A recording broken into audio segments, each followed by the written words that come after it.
Hello, hello. Hello.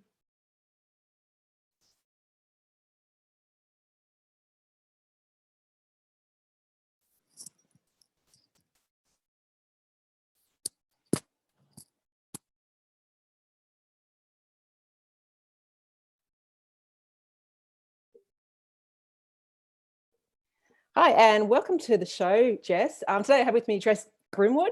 Tell us a little bit about yourself, Jess. Who is Jess? At the moment, Jess is somebody who's right in the middle of figuring out the next bit of life. I think who I was when I first started surfing back in the day is pretty different to how I find myself now. But yeah, at the moment, I'm working in the surf industry. So as a commentator for a lot of the Australian events, and I'm so obsessed with surfing. And that comes from my history of I learned to surf when I was a lot younger with my dad. I think he first chucked me on a surfboard when I was about maybe 3 weeks old, I think it was. Wow.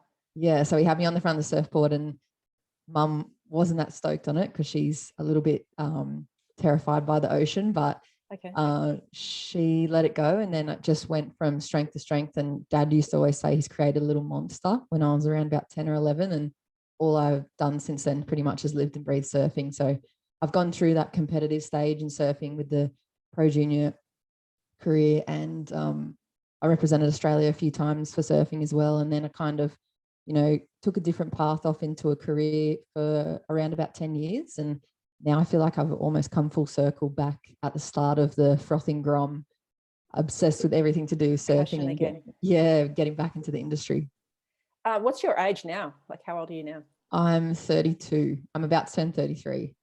Awesome. So I honestly feel like I've come full circle. It's so strange how you can, like, your path can just lead you down one way and you're so involved in it, and then suddenly snap, you're all the way back to the start where all you want to do is surf like 3 or 4 times a day. So yeah, it's pretty funny. It's very cool. And it's really, like, we're going to get into that in this interview or in this episode. It's not an interview, it's a conversation. But because you've gone through, I'm guessing, clearly a very rough period of your life, and to be able to come back full circle and to get back and find that passion again, sometimes people don't find that. And when I'm coaching people at the moment, particularly guys actually, because I coach at Urban Surf, there's so many men who loved surfing as kids and did it up until their 20s, had kids, couldn't find the time for it, couldn't find the money to do it. It like fell out of surfing, but are now coming back into it, particularly in the suburbs here in Melbourne, with Urban Surf being such a good opportunity for them, that people do that. And I think it's, from what I've seen, it's something that it's a real anchor and it's a drive. And there's something about the ocean and about surfing and the sport of it and that feeling of getting on a wave and going down the wave that draws them back again. Yeah, I think it's like that. You get to that point where you realize that you don't know how to have fun anymore. You don't know how to play or something. There's something that happens in that mid bit where you're being like a professional and an adult. An adult. Yeah. And you kind of forget, I think. I know I felt that way, and I know a few of my mates have felt the same, and they're boys actually as well, or men. Yeah. And they're just like, I just don't have that much fun anymore. Like everything's just, you're working and you're paying bills or you're looking after the family and that's it. And then surfing is just so pure and so innocent, I guess. And it's such a grounding experience, and it doesn't really matter, I guess. If, like, for me, I don't really mind if I catch 0 waves in a session or if I catch 10 of the best waves of my life. Like, it's not about that anymore.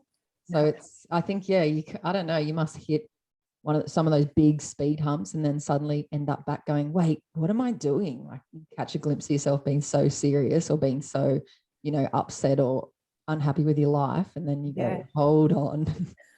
Yeah, why did I do this in the first place? And you've got to get back to that raw feeling of the ecstasy.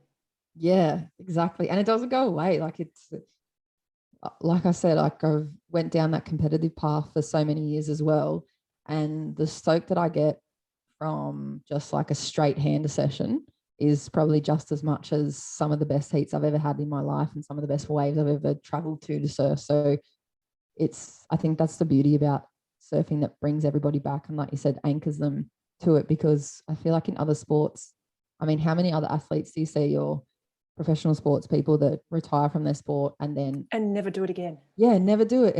Tennis players don't go and play the most tennis of their life after their career. Like surfers seem to do that. They just retire and then their surfing goes up through the roof because you love it so much. So there's something else there, I think. That's a really interesting perspective and a really interesting point. So my first husband was a tennis coach, and so I was in that world very heavily. Both of my eldest children were very good, and the eldest one actually probably could have followed his father in the way of going down the professional pathway, and my husband didn't at the time. He got sidetracked by life. But when the kids were born, like I was very much in that world. And you're right, like Andre Agassi's autobiography is one of the best autobiographies I have ever read. But he hated the sport. And you don't hear that very often in surfing. Like you still get out there in the waves and you can see all of those older guys and older girls still out there surfing and still having the best time of their lives. Yeah, like I can't imagine tennis players fantasizing about what the court feels like under their feet or what it looks like when they scrape the net, you know, with a hit back or whatever it is, you know. I can imagine every single surfer that I surf with, even like yesterday afternoon, mostly probably over 30s to 60-year-old men. I'd say there was probably about 10 guys in the water. And I know that all day at work or waiting to go for their surf, they're fantasizing about being in the ocean. Yeah, frothing.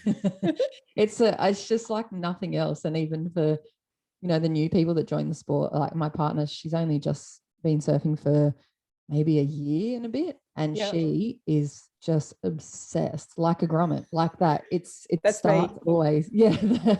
It's just, there's just something about it that it's that relationship that you have with yourself and with surfing that no one else can get into and infiltrate, and it just lasts forever. It's honestly such a good thing in your life. Very cool. I started surfing about 2 years ago now, but have grown up around the sport, but didn't get into it because I was a kid in the 70s and the 80s and it was a boys' sport and girls sat on the beach. And I was actually I had a fear of the ocean as well. So not of the ocean, I had a fear of fish. So that's one thing that kept me out of the water. But the other thing was, it was like girls just didn't do it. We just didn't get in there. It was a guy's thing. We sat on the beach and watched the boys. That was the stereotypical 80s and 70s, 80s kids. So I can completely get where she's coming from because I dream about it. And with being in lockdown and even during our maintenance period, when we shut down at Urban Surf for scheduled maintenance right before the lockdowns happened, even during that time, I know that that's coming up. I know I'm not going to be able to get in the water. I dream about it. So my subconscious goes nuts and it's just I can see and feel every wave and I wake up in the morning and I'm like, how much so my husband's name's Andrew. How much did I kick you, Andrew, last night? Because I'm actually physically surfing in the water in my dreams. It's borders on obsession. I completely understand where your partner's coming from. Yeah. Wait, were you scared of fish or sharks? Or fish? No, that's the normal question.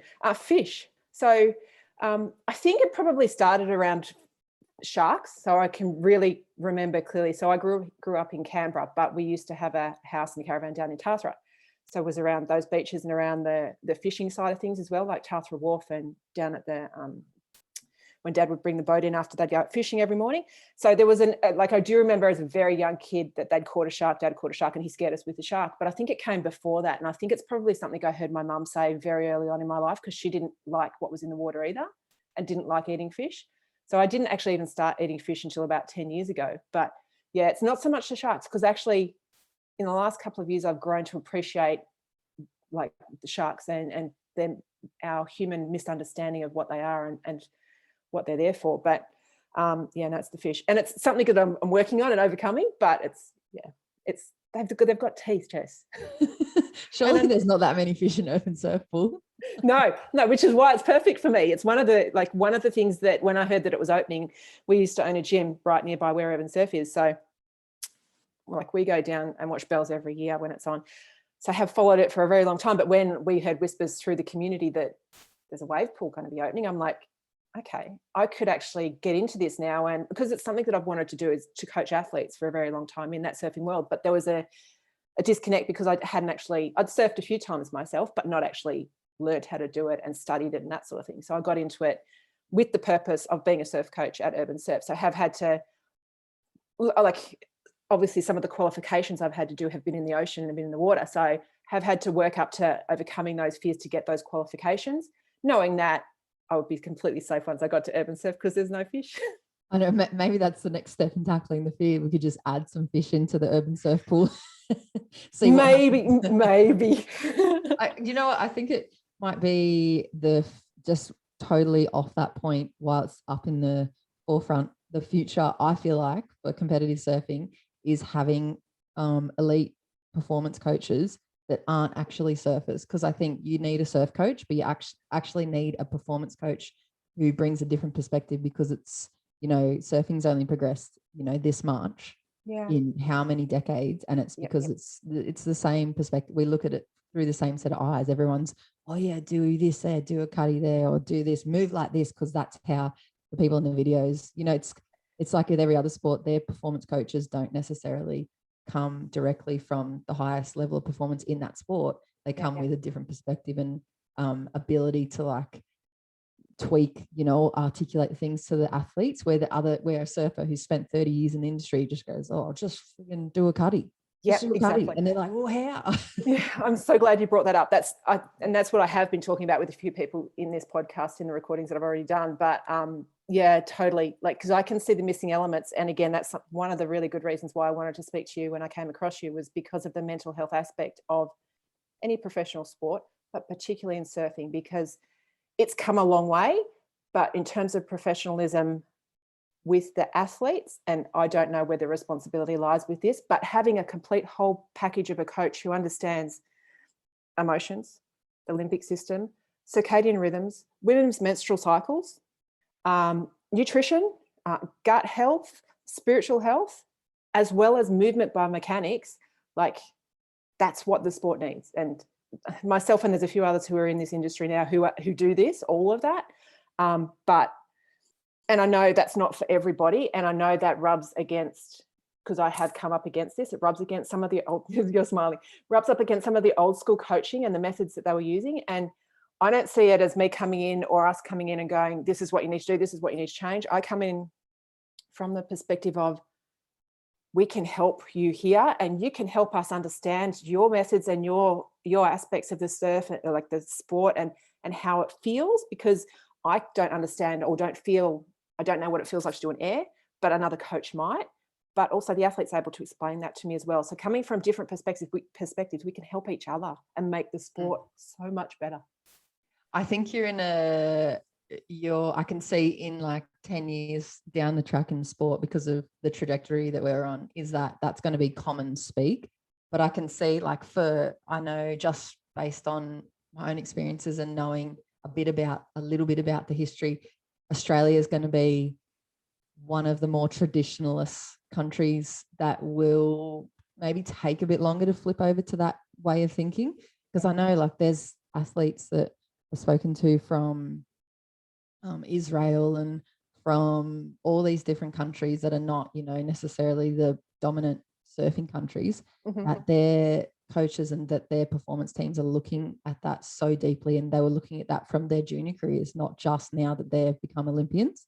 Right. And that conversation, everything, the gut health and, like you said, the circadian rhythms and everything that makes you a holistic athlete or person affects how you perform in surfing. Whereas, it's only been in the last probably 5 years that I've heard surfers related to or referenced as athletes. They used to just, when we were doing competitions and this is my generation, let alone the people that are still running the industry, all the top people, we're never athletes, never, ever, ever. And so legitimizing it and it becoming an Olympic sport, and then, people like the AIS or the Sport Australia, people just recognizing it for being a professional sport, then this is that really, really big transition. That's what, in my opinion anyway, for surfing. And it's going to be the most interesting time to be in, if you can, weather the storm that goes through the transition, which I'm pretty sure you're going to be fine with.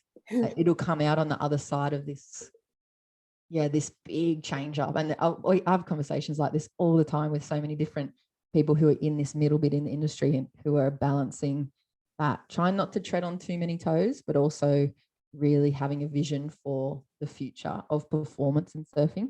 Because it's it's legitimate now. It's like athletes, you have to be treated like athletes, you have to work as an athlete, and that doesn't just mean on your surfboard, it means everything. So it's land-based training as well. Yeah. And it's respecting the culture and respecting that, and really understanding the really nitty-gritty of the culture. And that's something that fascinates me, because the more I dig with it, the deeper the hole seems to be in understanding it. But it's like, for me in learning, like, I'm passionate about learning and understanding the human body and the human mind and the psychology behind that. So that cultural thing and that culture of it's not that they don't want to be professional, but it's very deep in the psychology of, like you just said, about calling yourselves athletes. Like, that is a really big step for someone who probably came through this industry and never earned any money from it at all. So they've still got that mindset of, you can't make money in the industry, you can't make money in surfing, it's not going to be a career, you have something else on the side. And that's not to say that you don't have something else on the side, but and have a very holistic, like you said, perspective of life, because it's not all about being in that bubble. But understanding that it can be done if you do it, and perhaps tweak it in a way that's now of the 2020s, not of the 1990s, because I see so many pathways. And like, I just listened to your podcast with Shannon, opening up avenues for women to be able to commentate. Like, that's huge. Like, that's awesome, because that's something that a professional athlete might have as an option after they finish their career, like the AFL athletes. Like, teach them now how to speak, get them Instagram accounts, set them up as a business now, coach them in not just the aspects of surfing and what it takes to be an athlete, but aspects of how to be a good human and have a career after that as well. Like, think about that long-term vision.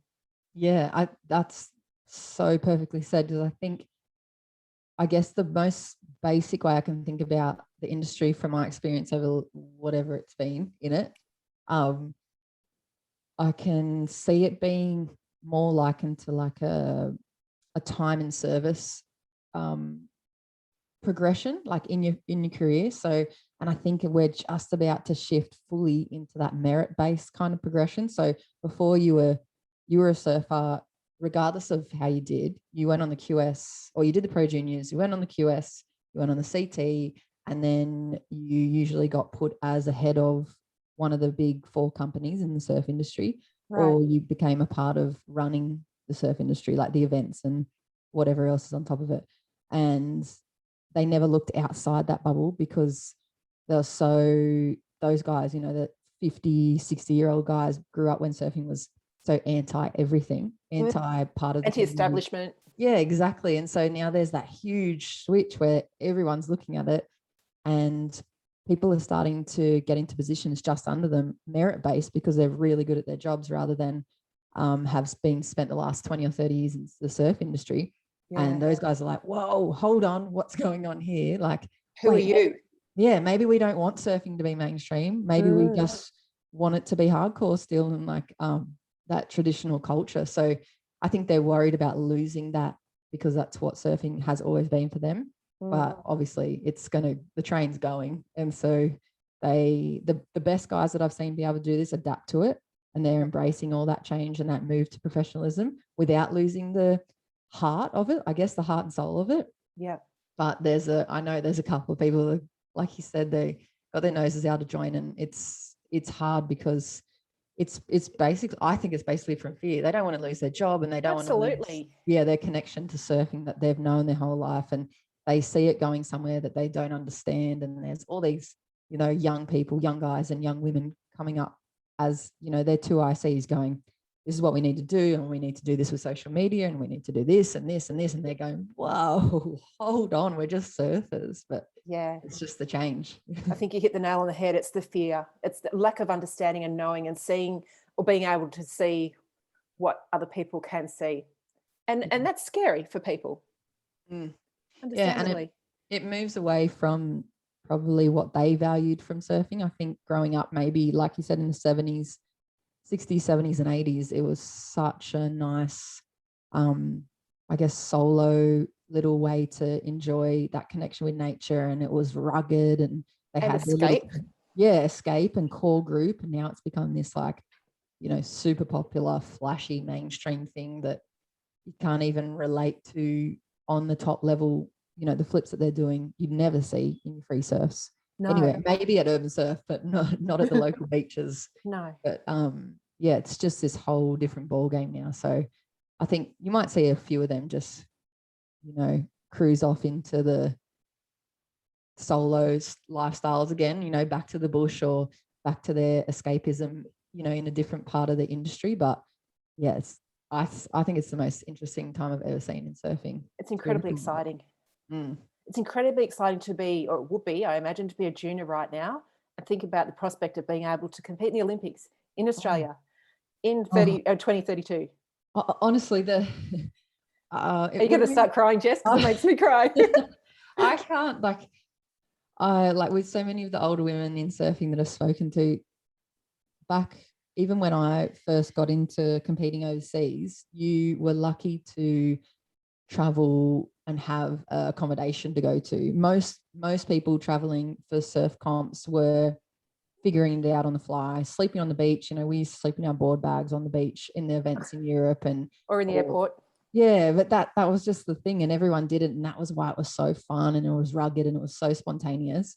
And then towards the end of going to events, I noticed a lot of the really young girls, they were traveling with a physio, a chef, a coach, and their parents, and we were going, what is going on here? Like, how do they have the money to do this, first of all? Yeah, where does that money come from? Yeah, and then second of all, how do they get to enjoy the competition party if their mum's just helicoptering over them the whole time? Like, it was more about you all just kind of got over to a country, you did your business and you competed and you won or you lost, and then you had this huge big party within the little competition community wherever you were in the world, and then you just jumped on a plane and went to the next place. Yeah, so that's where that shift comes from, and I can see it in the young girls around here and in young women and the men that I've seen compete at the, maybe even the Woolworths comps, they're like under 8s and under 10s events in Australia, and they are so serious. Like, they are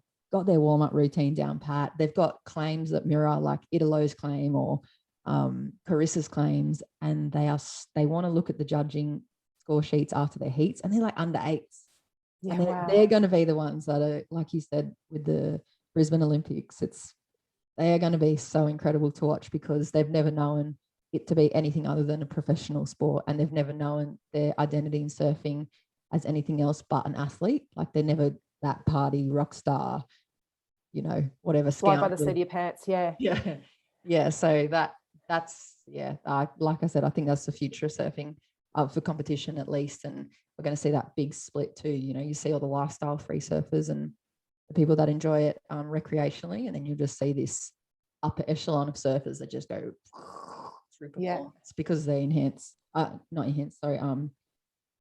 what's the word, like pull in people like yourself. And I know like Michelle Mitchell is the wellbeing officer for Surfing Australia. Pulling in people like that no one's ever harnessed before in surfing, that's the next level for us. Absolutely. I'm going to go back a little bit. Can I ask you, where do you grew up in Bateau Bay? Yeah, Bateau Bay, born and bred. So that's Central Coast, New South Wales, right? Yeah, it is. Yeah, we're just 10 minutes north of Terrigal. Yeah, cool. My parents had a house in Green Point for quite a few years. Fancy. Yes. Yeah. I think there's a Kmart or something down at Bateau Bay that Mum didn't like going to for some reason. Yeah, I mean, if you wear your Ugg boots to Kmart at Bay Village, you're overdressed. So it's still like that. It's traditionally a very small, surfy ocean town, and it's pretty cut off from the other suburbs either side. Like, just, I don't really know why. Like, I guess socioeconomically, it's probably got its own little borders, and it's very tight knit surfing community. So yeah, it's funny. We've got a lot of characters around here. That's what makes surfing, doesn't it? And that's what makes life. Good stories. So tell us about, you were on the QS. You didn't ever get onto the CT? No. Was the goal to get onto the CT and become a world champion for you? Yeah, it wasn't to become a world champion. I wanted to get onto the CT. I don't think I thought as far ahead as being able to be a world champion.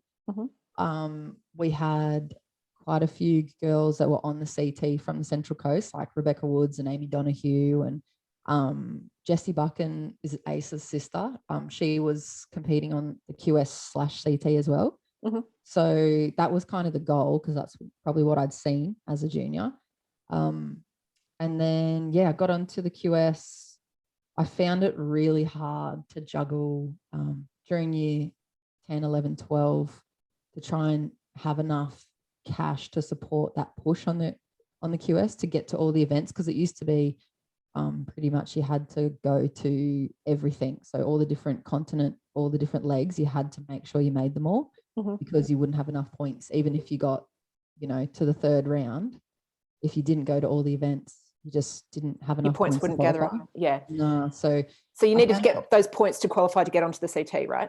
Yeah. It used to be more of a cumulative approach. Like they used to take, I can't even remember, it must have been like 8 events, and you'd go to like 20 events in the year around the world. So you're just pushing and pushing. And I really struggled with the financial part of that during those years. And I got to, I had some good results for me. Like I'm proud of the surfing that I did, and had some finals, and, took some wins in different spots, and had some massive heats that were pretty much first round heats for me. But like I was able to take the win over people that I watch now, like Silvana. I had a win over her. She probably wouldn't even remember it's a round 1 heat, but for me, in my surfing career, that was huge for me. And she had a terrible heat, and I had a really good heat. So it's, with surfing, it's so hit and miss sometimes. But absolutely, and then I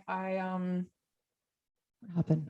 I just got to that point when you're about 17 or 18, and I hated being dependent on people for financial support. Right. So at this age, did you when I was in year 10, 11 or 12, I had a part-time job, but I wasn't thinking about, I certainly wasn't on the tour, and wasn't thinking about how I was going to fund myself to go overseas on the next trip. So were you partly funded by mum and dad and partly funded by a part-time job, or what were you doing? They were really great with their support, but they didn't have a lot of free cash, because my parents wouldn't have either.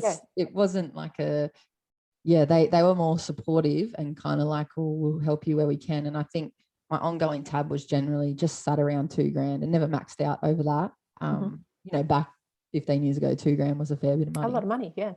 But I managed to, that's probably their max. And then, I was cleaning, and I worked at a bar here in Terrigal, and I did everything I could to not go to school pretty much. I just tried to work, and I kept up with school, doing emails back and forth with teachers, and just tried to pick up jobs and do bits and pieces here and there, surf school work and whatever. And then it was kind of a catch-22 actually, which I didn't really realize. So I was a bit older, but I'd spend the whole off season working to finance the season of competing. And then you get there and you haven't trained because you've been working. Because you've been working your ass off, yeah. But that was a really common story. That's not, specific to my experience. And I just got to the point where I was sitting like in the top 20 on the QS one year. I think I must have been about 18, and I had that choice to go, and the leg went to South Africa, and I just couldn't financially get it sorted. I just could not get enough cash together to do it. And I was like, all I need to do is these last 3 events, and I'm close, if not on, but I'm close, and or at least won't regret not having the chance. And then I remember sitting at the back door at home, just bawling my eyes out, because there was no possibility, it just wasn't an option at the time. So I just worked instead, and then kind of started to enjoy life a bit more. And then threw my hat in the ring to apply for the Fireys, for New South Wales Fire and Rescue. And I just thought it would be a good start to get, my adult life going on. And I got in first go when I was, would have been about 20. Like first, I remember getting the email. Yeah. And I was. Do you know how incredible that is, Jess, to get in first go to the Fireys? It was ridiculous back then. Yeah. Yeah. And probably irresponsible of them. Yeah. Yeah. Now that I look back on it, I would have been, 20 or 21. And I was doing a few events here and there that I could go to just because I loved it and I wanted to travel with my mates, and I was still competing and pretty into it. Yeah. But I wasn't chasing kind of that qualification. Yeah. And I went to an event in America, and then I remember standing in my friend's garage, and I opened an email on a laptop or something, and I had an email from the Fireys, and I thought this was going to take me, 5 or six turns to get in. This was like a mid to late 20s career path. I've just got a girlfriend from Urban Surf who's a coach who's just gotten in, and it's been taken her 5 years. That's generally a thing. And then I just remember going, God, what do I do now? Like, I actually have to choose between a real job or surfing, and just floating around, like cleaning and paying my way surfing. So like I said, a different person back then. And I just went, yeah, okay, this is it. And once I made up my mind with something, it's, that's it. I'm on the path for a fair while. So I came back to Australia and then did my uniform fit. And back in the day, as soon as you got that invite to do a medical, you're pretty much in. Like it's like just ticking the boxes. The rest of the things you had to do the physical, and you had to do the medical and uniform fit, I think, and then that's it. You straight to college. Yeah. At what point in time did you start to notice your mental health decline? Had you noticed it before you went in or after? No, definitely not before. I had, you have normal challenges in life before that, your late teen challenges, and I had different challenges around my sexuality, like realizing it or being really truthful about it to everybody around me. And I was just kind of figuring all that out, but I wouldn't say they were really like bad for my mental health. It just felt like normal life to me. And then probably 2 years in to the Fireys, after I'd been stationed, I really noticed I just felt like a psychopath, to be honest. I was so highly strung. I was just out to it was almost like I was out to completely annihilate myself in every way, like physically, mentally. Everything I would do would be 100% the hardest person there. If I was training with people, I'd train harder than them. If we were drinking or taking drugs, I would take more and I would do it longer and I would do it crazier. Yeah. It was risk-taking. Just absolutely self-destructive, risk-taking behavior, because I was just so on edge all the time. And you weren't like that before? No, I was definitely 110% kind of person before, but I hardly even really drank before, because I was so focused on surfing and I was so focused on wanting to perform competitively that it just didn't really couple with it. Right. So the drug taking, that started whilst you were in the service? Yeah. Oh, yeah, definitely. Yeah, that kind of, and, it's only been in the last 5 or so years of true reflection and going through the worst stuff that I've felt for my life so far. Like, I know you can have multiple rock bottoms, but that was definitely one of them, at least for my life. Yeah. And it's only been with the reflection that I go, wow, and I can see why I was doing things where in the moment I wasn't. You can't see it when you're standing in it. No one can. Care. And I had cut myself off so well from the people who did care about me. And I was living in Sydney, and I was surrounding myself with people that weren't close enough to realize, and that I could manipulate enough to keep it under wraps. They'd be like, wait, why are you doing that? And I'm like, no. And just, spin them on another story just to keep them off the scent of how mentally ill I was and why I was acting the way I was. Do you think that manipulation is a very prominent part of a mental health problem? Or for you, it sounds like it was, because it's something that I have seen a lot of. Yeah, for me, I think if you're a person that is still able to function, maybe in your career or in your everyday life, you must be very good at manipulating the situation around you to not give any clues to anybody, because you can just play it off. Like, I go to work, I'm a super successful person, I'm a high achiever every day, I'm more functional than you are on your best day. Yeah. And this is the worst days of my life, so don't tell me what to do, kind of thing. Yeah. Like you're ticking up all the boxes of what a normal human should be doing. If not, you're doing them better. Yeah. And it was like that justification to yourself. Like, it was like I always had something to prove to myself. And I lost any presence in the moment whatsoever. And I lost the ability to recognize anything for myself, like any of my own behaviors, or I didn't even know what a trigger was back then. So knowing that I was being set off left, right, and center because of how I was behaving, where I was putting myself was, like it's going back to that conversation, like getting into early, like as a young 20-year-old woman, I didn't have coping mechanisms yet. So I jump into this big barrel with, 28 other men on my station that have all these different coping mechanisms of drinking and drug taking and risk taking and promiscuous lifestyle and or gambling. Just like it's such a understandable pattern to get into if you don't know what else to do and you're consistently being exposed to The what triggers. you're being exposed to. So you traumas and fatalities and really, really dark sides of humanity. Really dark sides. So you just see it, you live it, you breathe it, you expect it, so you attract it again, and then it's this snowball that just goes and goes and goes and goes. So you just wear it, don't you? And I think as a fiery, like, before I was a surfer and that was my identity, and then I became a fiery, and then I had this uniform, and then all my value was in this uniform rather than myself. So I was like, as long as I can do this job in my uniform, who cares what I'm doing outside of work, Mm-hmm. And that was that was my coping mechanism for the first 5 years in there. Gosh, were you surfing throughout this time? At the start, I was surfing like pretty normally, like almost every day, a couple of times a day when I wasn't working. And then I noticed at the end of the second year, I stopped surfing altogether. I wasn't even interested, to be honest. I was just like, I don't care. I want to like go out with all my crew. I want to be around the guys that we just went through the weirdest, heaviest job together. I want to hang out with them because no one else gets it. So who cares? Was that a conscious choice then? No. I remember like waking up when I was at the worst, right towards the end of my career, in year 6 or year 7 or whatever it was.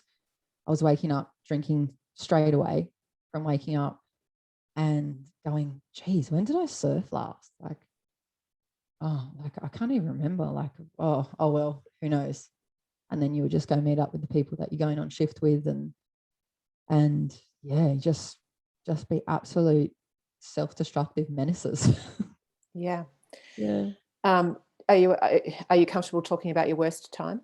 Oh yeah, absolutely. I mean, still, it makes my cheeks feel red, and it still now, and I think that's important to note as well for people. Like, it's not like you have the worst time and then you're over it and then you can just recount and it's fine. Like, it's got its little hooks in, and even if you've worked on it and tried to dig it up and bring it all to light, there's always something that you come back to, maybe on a different level with it.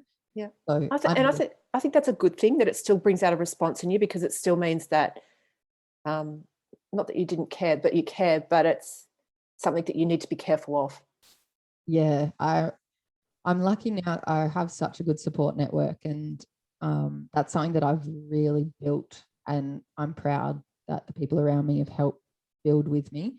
That's something that I just completely didn't know how to tap into before when I was younger.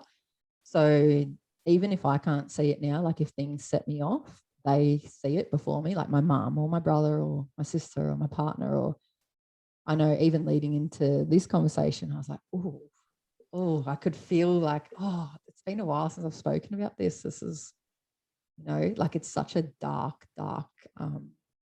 feeling around it for me, because it was what it was, And you did tell your family that you were going to have this conversation so that they know? Yeah, we spoke about it a few times, and just they kind of felt in and out, you okay to speak about it again? Is this the right time to speak about it? What are you going to talk about? And I go naturally straight into that. It's like, I need to own it, like that competitive, I need to, and it's my story and I need to tell it because it's valuable maybe. And if I have a problem with it, it's because I'm not okay with it, and that's not okay. Like, it goes straight down that path again, but it is what it is. So what was happening around the worst time, and how did it manifest? The lead into it doesn't feel like the worst time for me. It actually feels like quite a relief for the part of the time that all that stuff was happening. So it was right at the end. I was it would have been 2016. So I was in my mid-20s or late 20s. And a couple of years before, I'd surfed and I'd done the best events that I'd done for my life. And I kind of called it quits on that. And I just had enough. Like, we'd had some really bad jobs at work. There was some really dark, like just dark energy, dealing with, the worst of the worst stuff most of the time that you go to work. And obviously the drinking, the no sleeping, the shift work. That's crazy. Yeah. Shift 24. We changed 24-hour shifts. So the 24 hours really, really played havoc. And then, I was just acting out a lot at work. So I was getting in trouble as well a little bit because I was acting out and behaving out of rank or out of uniform. Yeah. And I just got to a point where I went, you know what? I'm done. I'm absolutely done here. I'm done with life. I can't see it changing, and I can't possibly bring myself to resign, because that would mean I quit and I can't deal with it. So, and I wasn't ready to, I guess, I don't know if like it's an ego thing or I just wasn't ready to be like, oh, I can't do this. I would rather go out, just like completely blow it all up myself. Yeah. So I made a plan. I had some annual leave coming up. I teed up a big surf trip. We did a few events, just me and some friends. We went over, just overseas, and I sold my car. I thought I'd, lined up everything before I left so that no one in my circle was going to be put out. And I felt like I was too far tying off loose ends. Yeah, I was in my head, I was too far gone to help or fix. Yeah. And because I'd left it so long to say that there was an issue, I thought, well, I just felt like a lot of shame around bringing it up now. Like, I was worried people go, why didn't you tell us this, 5 years ago? Yeah. And then blame themselves for not being able to see it. Yeah. And I just didn't know what to do about it. So I just planned it. I feel like it's very fitting to my personality, but I wanted to hang myself, which is quite, I think, dramatic, like very theatrical. Yeah. It is very much so. Yeah. Yeah. And I prided myself on like my not tying abilities in the fireys, because I was a rescue firey in there. Yeah. So it was like something that was very close, and I was very comfortable with that style of things anyway. Yeah. So I just went on a surf trip, got to the very end, completely just really enjoyed myself, super relieved, didn't feel like I had any pressure. My next day, that I was the flight that I'd got home, which was just a fake flight. The day after I landed, I was supposed to go straight back to shift. So I was just like, thank God, I'm never going to have to go back to that again. Like, I just don't want to be around that every day. And and then it was the craziest turn of events. And now I look at it, I know it happened for a reason, but at the time I was pretty out of my mind, because I was still taking a lot of drugs and drinking all the time. And I'd sorted myself out with a hotel room. And then my friend who'd left the night before had this big turn of events, missed his flight to Africa, and then came back. And then that was it. My plan was foiled. Like, it didn't work. And because he was in the room with you. Yeah, he came back. So, and he would have found you had you gone through with it. Yeah, pretty much. It's so hard. We haven't really ever spoken about details between me and him, and it's because he finds it very painful, I think. And absolutely bring it up for him. And I remember like tying the knots, and I had it in my surfboard bag. I remember doing it and checking it out on the door jamb and making sure the height was right. Yeah, just doing all the standard things I would do at work. Fixing it, putting it all together, making sure it was foolproof. Not failing at doing the job. Not failing it. God, Jess. And then I don't actually remember, like, I don't remember. I know from what my family has said that he called my dad, and dad said, please don't admit her over there or something.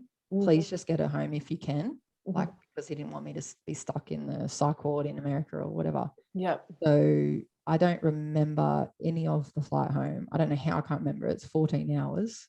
But I remember walking out the gates at Sydney Airport, and mum and dad were there. And I was just like, oh my God, like, am I dead? Or did this not work? Like, wait. I didn't plan for this. Right. This is not part of the plan. I don't have a plan to deal with this situation. Yeah, I was going to say, how do you cope with that when all your mind has coped with up until that point is the end? Yeah. And then there's afterwards. And that's one of the questions I had for you was, when you're in that state, do you feel like, because you brought up the word shame, do you feel ashamed then when you're sitting in the hospital, when you've been admitted to rehab, that you didn't follow through and that it didn't work, and then that everybody knows now? Oh yeah, I just got goosebumps with that. That's the worst bit of it. It's not that moment, and I don't particularly remember the admission either. So, I was obviously still under the influence going there. And then the only thing I remember is walking through the front doors of the psychiatric hospital and seeing two mums that I know from here that work in the hospital and going, shit. They'll know now too. Yeah. And then the head nurse, or the manager of the ward, sat me down and said, "Now you're not going to give me any trouble, are you? You're the first patient I've admitted while you were flying over the Pacific." So, I went out of my way. It was that kind of like, just don't give me any trouble. And then I didn't say a word. I did not say a word the whole time. I remember looking at mum a few times, and they were obviously super distraught. I just was numb. I was just like, I didn't expect to be in this situation. I don't know what to do. So I don't know how to feel. I don't know what to do. And then don't know how to process. No, they sedate you straight away. I'm sure that, like I was sedated, and I think it took me a couple of days to wake up and realize I was in the hospital. So yeah, it was such a strange experience. It was so weird as an adult to have all of your decision making and normal taken for granted freedoms completely gone. Like no shoelaces, no phone, no toothbrush, no knives, no anything, no plastic bags, no charging cords, like no razors, anything, no detergents. They do a complete suicide sweep of the place. Yeah. And the nurses, check on you every 15 minutes if you're high risk. So I just had them like looking at me every 15 minutes, and it took me days to get to go, because you have all the sedation and they drug you up with Seroquel or whatever else they give you to keep you chill. Yeah. But so you don't know that concept of time. Like, is that really happening? Because you've got nothing to measure it against. Yeah, that's been my biggest probably symptom or side effect from the whole mental breakdown incident. My biggest side effect, and it still happens now, and I'm lucky that my family are really good with it, is that I really struggle at times when I'm really stressed to tell the difference between reality and not reality, and I can't figure out if what's going on is real or not. And that's that feeling that I had in there, where it took me days. I didn't trust anyone. I couldn't figure out what was going on. I didn't even know if I was there. Like and that druggy, hazy feeling. And not being able to be in that present moment. Yeah. And obviously there's like not really windows in hospitals, and you don't do exercise, and you go for one walk a week, and whatever else is, you eat pretty bad food, and you're surrounded by, like, the rest of the people in my ward were a bar one. They were drug-induced psychosis or schizophrenic. So they're very different. Very levels of mental health. Different mental health to what I was experiencing, even though we had similar symptoms. And, it wasn't unusual for people to be taken down with a ketamine jab in the butt on the ward, when we were in there. So it was just like the most surreal experience. But so almost PTSD from the experiences you had in the Far East brought you to this, but then PTSD from the experience in the ward as well? I'm not sure. Maybe that'll come up later. I haven't really explored that enough, because I'm still like on that honeymoon phase with that experience, because it was the trigger that I needed to go, you know what? I don't actually want to be in here, and I don't want to be a fiery, and I don't want to be.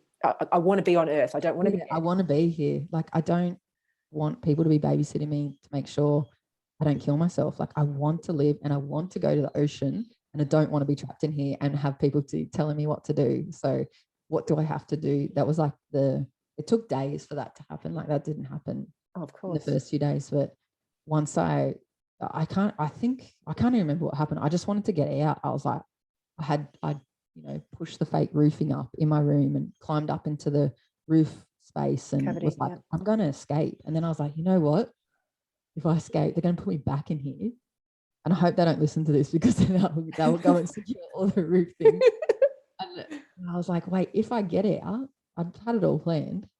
If I get out and run, I can go surfing, cool. And then they're going to get me and they're going to bring me back. Back again, 100%. So what do I have to do to get out of this facility and get to the ocean? And so that's when I got fully on board the program, not wanting to invest or not wanting to believe it would help me, but then actually turned out to help me quite a lot. At what point did you realize that it started to help you? Was it much later than that? Yeah, it was. Yeah.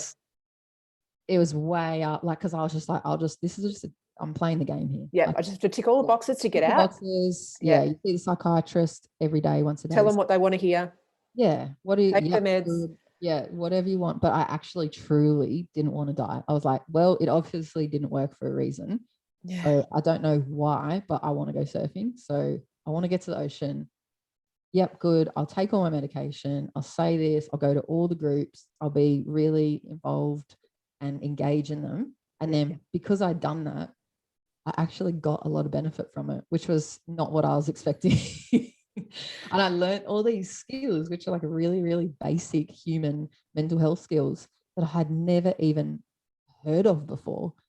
And like, yeah, that was when I was like, whoa. That bit makes me sad, that bit. Yeah, and I've had plenty of chats about this as well with different fireys and people that are still in the job. Like that should be the bread and butter of emergency services. When you get in, you should be taught these skills.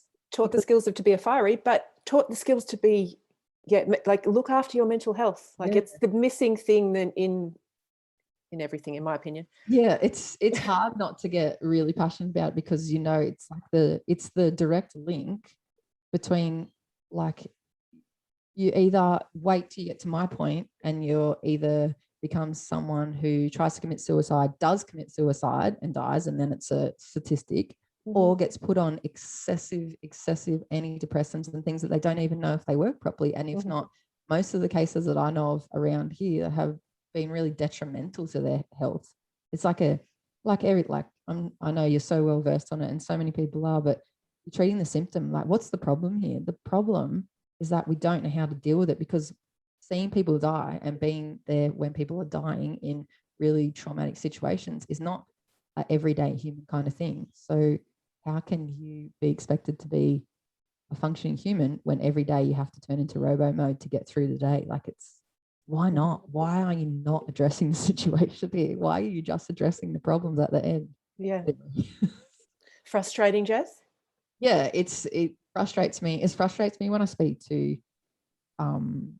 other fireys that are still in, and so many people since I've left, and since I so openly left and said everybody knew what happened, and then I openly was like, you know what, yeah, this is what happened, but no one told you. Yeah, I was like, I don't care if you think I couldn't deal with it, because you know what, it was too much for me, and it's because I'm human and I don't want to be a robot, and I don't want to be an alcoholic, like, everyone. Yeah. You can't deal with it. So many different fireys came up and have spoken to me secretly or via socials, just going, I can't deal with it either. I don't know what to do. I don't know how to deal with it. I can't stop drinking. I can't function. I'm a horrible person. I don't want to be that person with my family, but I can't separate. And nor should you have to separate your life. Yeah, and that's what frustrates me about it. I really enjoy life now every day. You have your bad days as well, but I'm pretty happy to be doing life and being around the ocean. But it makes me frustrated because there's so many people still stuck in the system, like stuck in it, and they can't.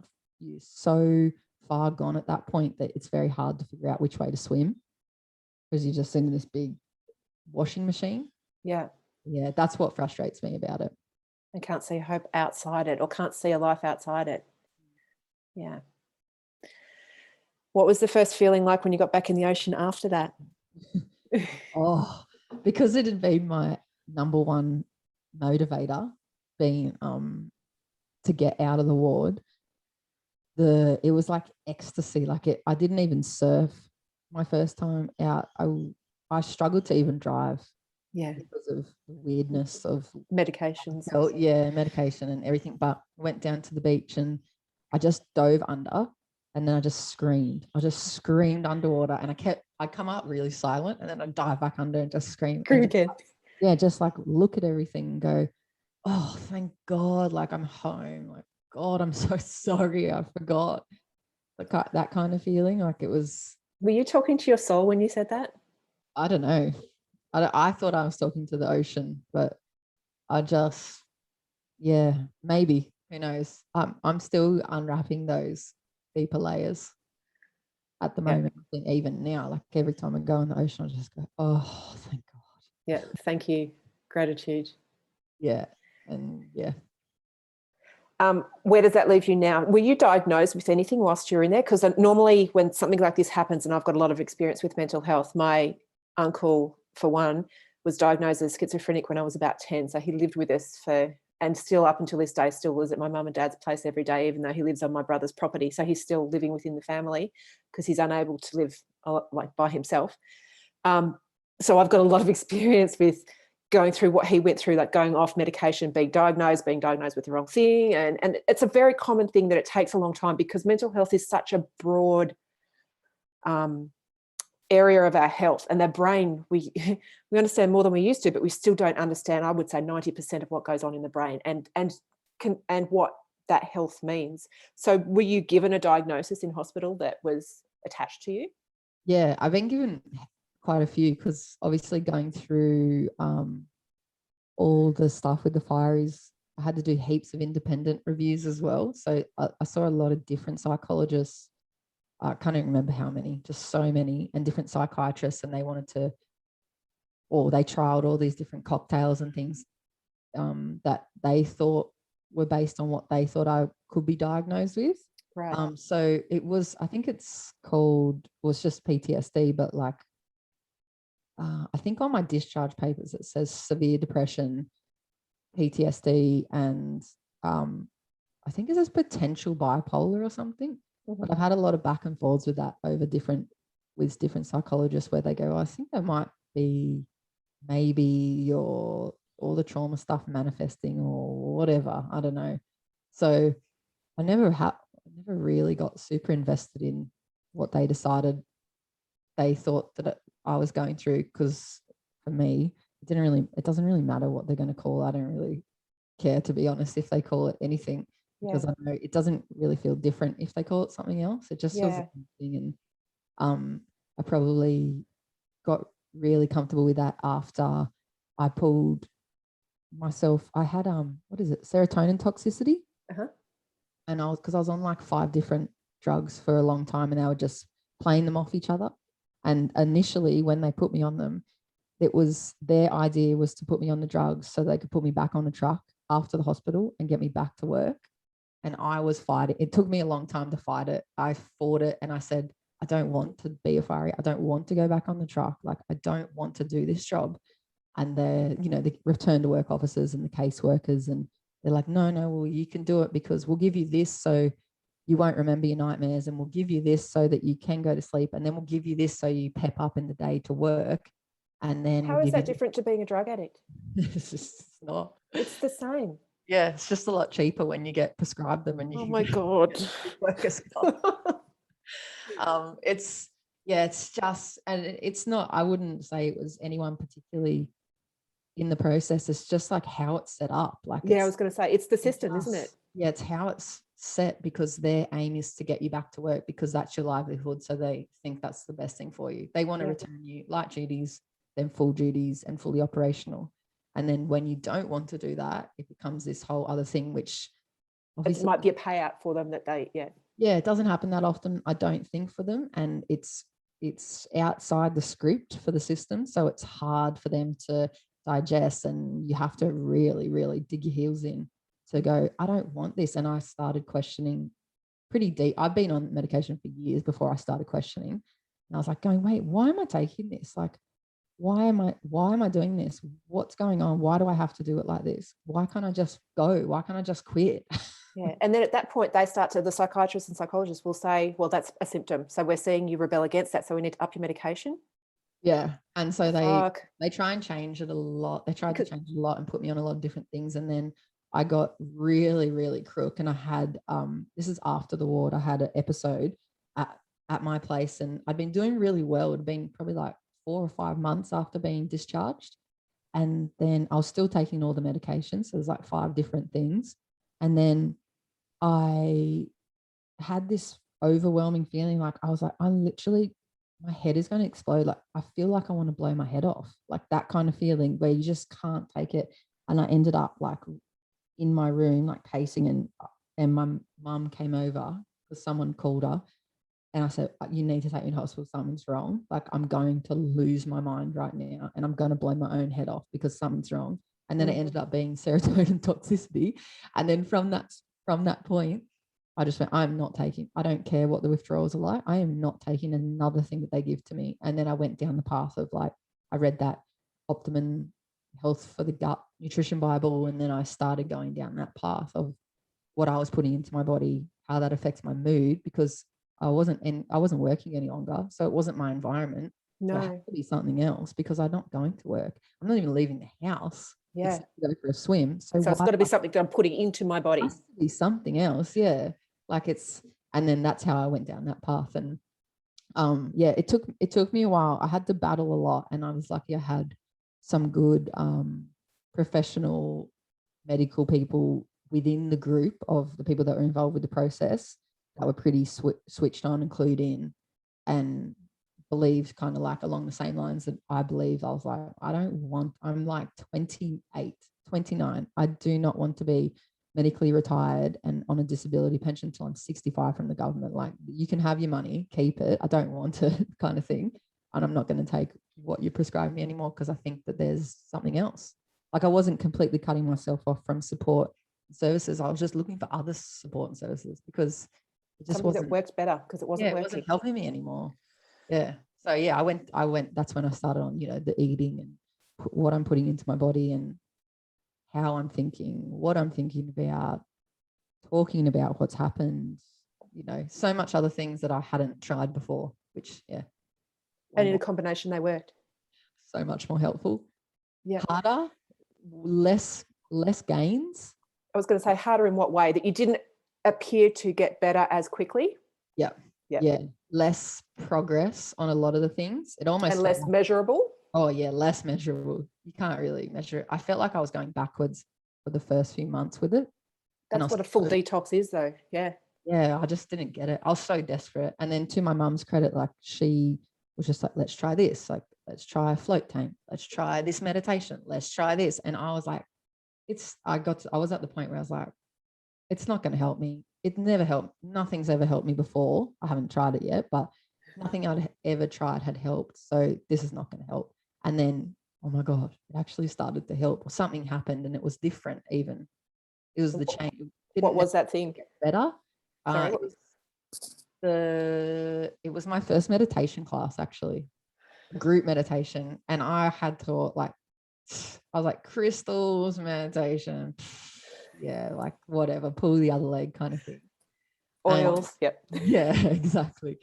And it's actually what sent Mum on her journey too, because she wasn't into it at all, but she was so desperate to help me we just found this beautiful woman. I still call her my witch. Her name's Elisa. We found her in the community, and she was running group meditation, and I went, and she pulled me aside afterwards. She was just like, I was like a couple of months out of the ward, and I was just in this full, like, cross my arms, not say anything, like, I don't trust you. I'm not telling you a thing. I don't know what you think. Like, even if it has worked for me, I'm not going to tell you now. Yeah, I was in that total mood for so long with her, and she just loved it. She just, she's tapped into something. I was going to say, she can feel your energy, and the energy belief. You can't hide your energy, Jess. Yeah, I think so. She's just super tapped in, like so many of you, yourself, obviously, and lots of different humans around at the moment that seem to be surfacing. And yeah, she just pretty much took me under her wing and helped me find a few different things, and stuck with me when I swore at her and told her she had no idea what she was talking about. She just literally would sit across and just look at me. I get those text messages almost on a weekly basis from one of my clients who could relate to your story. Yes. I think the abuse is a Fuck good off. sign that you're on track. Yeah. Yeah. You're hitting something that hurts Yeah. when you Yeah. start getting abused. So I think it's backwards and then it's forwards. Yeah. So you tapped into the meditation, and are you still continuing to do daily meditation? Yeah. But I mean, I'm not it's funny because I love discipline and I love routine, but it's like, I know it's really good for me. So I do it up to, I'm like feeling really good. And then I go, yeah, cool, I'm done. I don't need it. And then I stop doing it. And then I, have a few weeks where I'm so down and I go, wait, oh, that's right, meditation. And I find it again. And it happens like, Bloody hell, it does work. it's like a cycle. It happens every couple of weeks or every couple of months. And, But how good is it to know that it's a meditation that brings you back rather than a medication? Oh, I honestly will not touch a single medication again unless I find myself in another situation where all my choices are taken away from me and it's forced upon me as a holding cell or It's a temporary thing. Yeah. Yeah. It's by choice. There's so many other things that I'm willing to battle through to get the long-term benefit from rather than the temporary fix of a medication. Like, yeah, sure, you feel good for like 5 seconds and then nothing. Yeah. So what's your diet like then? It's pretty good. Yeah. I still have blowouts, obviously. We all do. We're all human. I still have my like junk foods or whatever once a week, or I notice my diet really cops it when I start feeling really shitty, and then I couple it with eating. It's like I want to match my feeling or something and eat really bad, but generally it's like fish and veggies, and we try and catch our fish and try and source all the local stuff. We're pretty into the whole organic, we grown, like all local produce, at least like just from little farmers.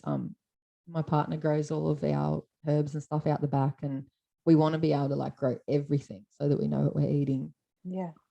But yeah, I'm like one of the worst for it. If we went to the movies, which you can't obviously, not right now, but yeah, if we went to the movies, I'd have a Slurpee and bowl of popcorn. Like, it's fine. I know that if I did that every day and I ate really bad consecutively, after the third or fourth day, I'm so down. And then it's just like spirals really quickly. You know what? I think that's all humans. I don't think that's humans like yourself who have been diagnosed with a mental health problem or gone through a breakdown or anything like that. That's all humans. It's just people who have had such a crisis in their health, like yourself, will be more aware of it because they're so in touch with their body. Yeah. You can see it, can't you, in other people when you go, well, why do you feel so bad? Like, everything seems to be going okay, but you feel really bad. And they're like, I don't know, but they're like just eating the same takeaway stuff every day, but consistently for weeks. And you're like, whoa, I don't even know how you have energy. Yeah. Not looking after their gut health is my number one thing that people don't do. Yeah. Gut health in terms of probiotic and eating the right foods for yourself and knowing what works for you and what doesn't, because what works for you is not going to necessarily work for the other person. And having the courage and having that support system around you to be able to travel through the journey of finding out what does work for you in combination with medication sometimes because it's necessary, but then weaning down off the medication and relying more on what your soul tells you and what your body is telling you. Yeah, exactly. And that was one of the main points that came up at the very start of my questioning them post hospital stay. Is I read a book, I can't remember what it's called, but it was about how majority of your serotonin is produced in your gut. Absolutely. And they had just been preaching to me over the last few years of medicating me that it's my serotonin reuptake inhibitor or whatever it is, right? In your brain. So I came to an appointment and said, well, if you're making me take this and all the side effects are like, it's, it makes you nauseous, it completely wrecks your gut lining. Yeah, your gut lining, like it completely screws your whole body taking this particular medication. HP axis between the hormones. Yep. Yeah. And I was like, but isn't 80% of my happiness coming from there anyway, if you want to call it like something like that simple? Oh yeah, but it doesn't affect how you feel. And I'm going, hang on. Like, I didn't really understand. I don't have a degree in any of it, and I'm not a health professional. You have a degree in your own body though. yeah, I was like, this doesn't make sense to me. This doesn't feel right. It's just doesn't seem like it all adds up. Sounds like it's just, I don't know, it just sounded bullshit to me. Yeah. Yeah. But yeah, it's obviously, yeah. Plenty of people ask me since, do I think antidepressants or medication is necessary? And I'm like, well, I think it depends. Sometimes if it's going to stop you from literally necking yourself, you might need it. So like a straitjacket almost until you figure out what to do. Mm. Or like if you're using it as an excuse to not address all the other issues, I think it's probably not the best idea because it sends you down a whole different spiral that is hard to come out from. Yeah. With a whole another level of triggers with that. Oh, yeah. Yeah.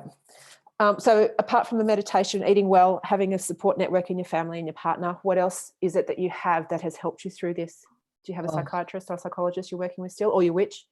Yeah, I'm still with the witches. There's a crew of them. I stopped going to the psychologist and psychiatrist regularly probably a couple of years ago.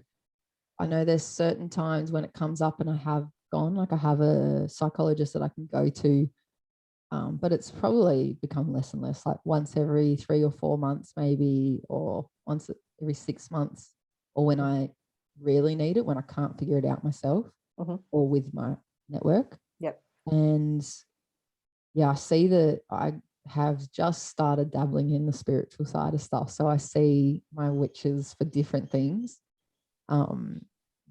Real, for me, really out there stuff, but there's no other way to explain the stuff other than like there's something in it, because if there wasn't, like, this wouldn't be happening right now kind of situations, and it happens a lot.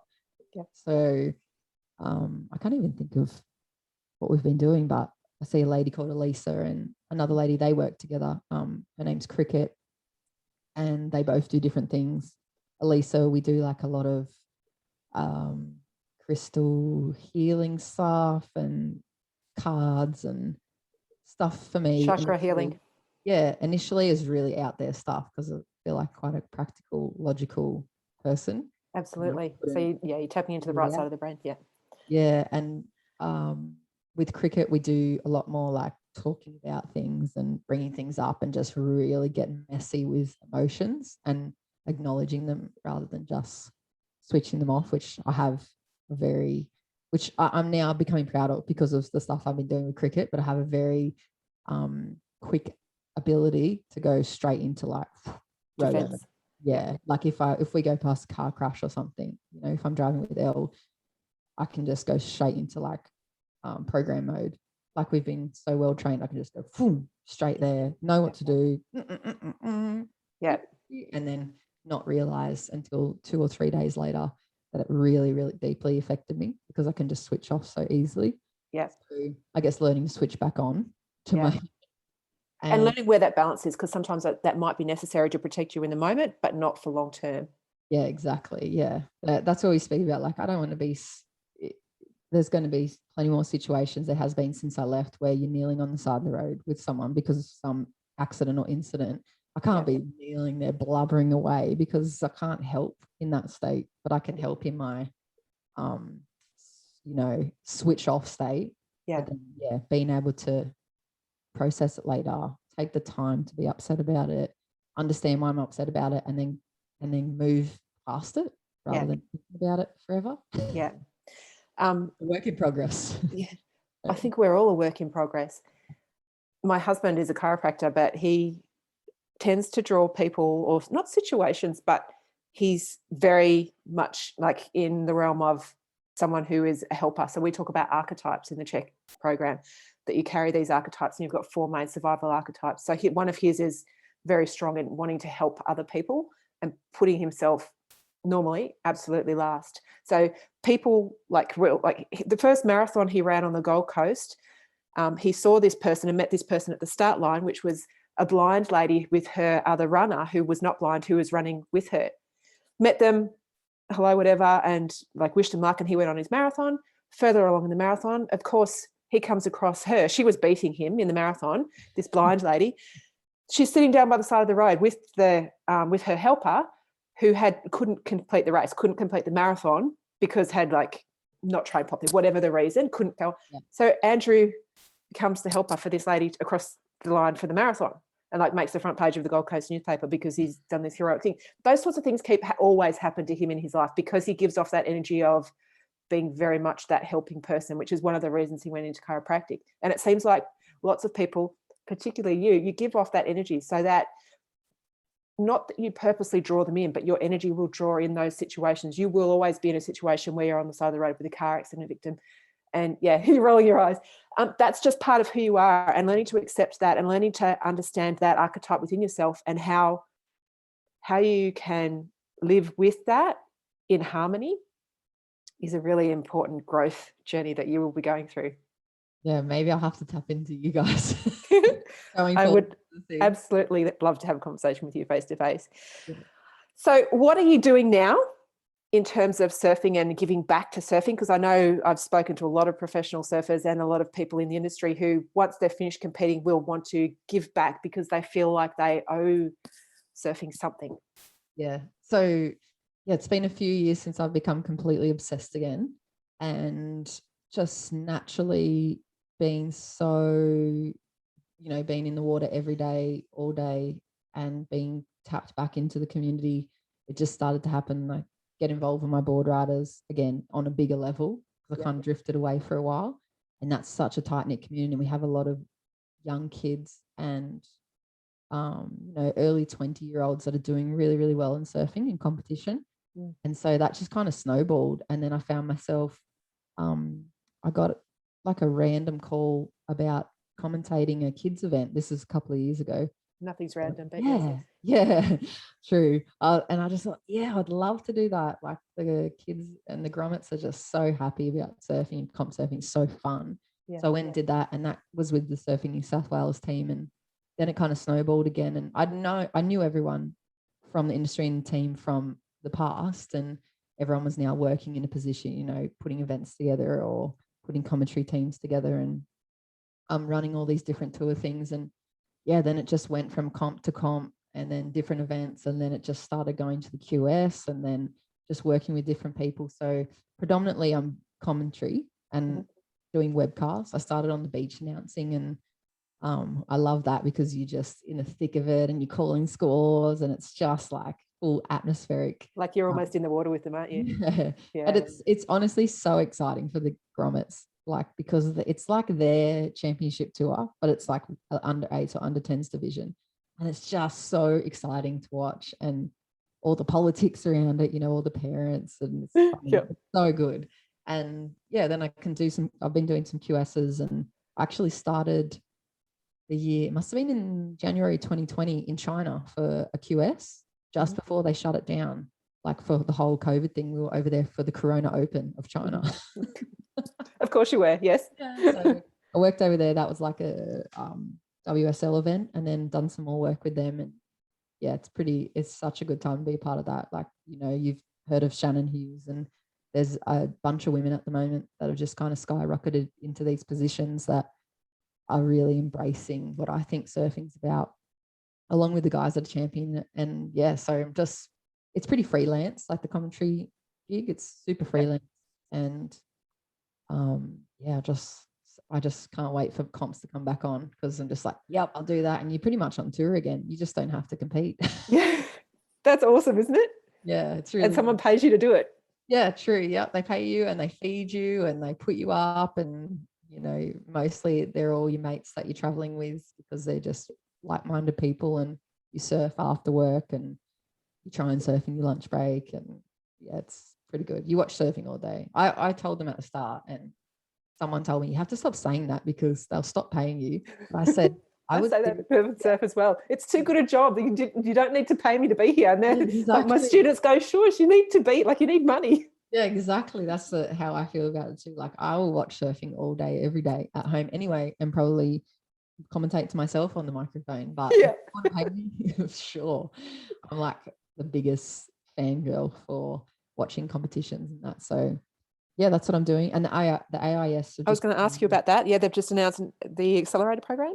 Yeah, so they're really investing in athletes post their competition career at the moment, and particularly female athletes. So there's a team of us. I think there's 17 of us all together, and we've been picked. We've either just retired or have had a career where you've represented Australia, and then are interested in coming back into the industry, and they're upskilling and kind of just providing heaps of framework and for you to figure out where your spot is, what skills you need to be in that spot, and how to like navigate the industry that you're in. So for me, like Sally Pearson and Casey Delacqua and people like that are on the program with me. And so I'm just like full Stephen Bradbury in the I was like, what am I doing? How did I get here? I don't know, but I will take it all and absorb it like a sponge. Exactly. It's not where I thought I would be at all. And I have Michelle Mitchell and the Surfing New South Wales crew to thank for that too. Michelle Mitchell was the one that I worked at an event, and she was working with the Australian team there, and she just said, hey, I've they're doing this program. Do you think you'd want to apply for it? And I said, yeah, I'll apply. And I think it was, obviously it was meant to be for that. And the other athletes that could have applied were away competing or doing other things. And then I was just so keen and just like, yeah, I'm ready. Whatever you want to teach me. Like we're doing like LinkedIn sessions and very cool. All these things that I would never even imagine I could do. So life skills to build your life after surfing and after sport. Yeah.